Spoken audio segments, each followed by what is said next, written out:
అందరికీ హాయ్ అండి. నేను నాదెళ్ల జ్యోతి. అయితే మనకి చాలామంది గార్డెనర్స్‌కి జర్బారాస్ ఏవైతే ఉన్నాయో ఆ ఫ్లవర్స్ అంటే మనకి చాలా ఇష్టం. అయితే ఇవి సంవత్సరం మొత్తం కూడా చాలా అందంగా మన గార్డెన్‌లో పూస్తూ ఉంటాయి.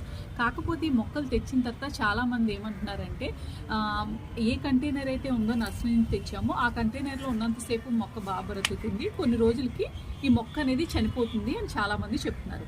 అలాగే వేరే చోట నుంచి మొక్కలు తెచ్చుకుని వేసినా కూడా అవి చనిపోతున్నాయి అని అడుగుతున్నారు.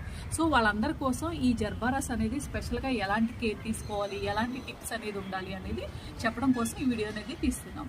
అయితే నేను ఈ పాట్లో అనేది మా నర్సరీ నుంచి తీసుకొచ్చాను. ఇది ఆరెంజ్ కలర్ జర్బరా అనమాట. అయితే దీన్ని ఇప్పుడు ఎలా ట్రాన్స్ప్లాంట్ చేసుకోవాలో ఒకసారి మీకు చూపిస్తాను. ఈ జర్బరాస్కి కంటైనర్ సైజ్ అనేది చూసుకుంటే ఇలా అంటే వెడల్పు ఉండాలి. దీనికి లోతు అనేది ఎక్కువ అవసరం ఉండదు. దీని రూట్స్ అనేది కిందకి వెళ్ళవన్నమాట. కాబట్టి కొంచెం వెడల్పు తక్కువ ఉన్నా పర్వాలేదు, కానీ వెడల్పు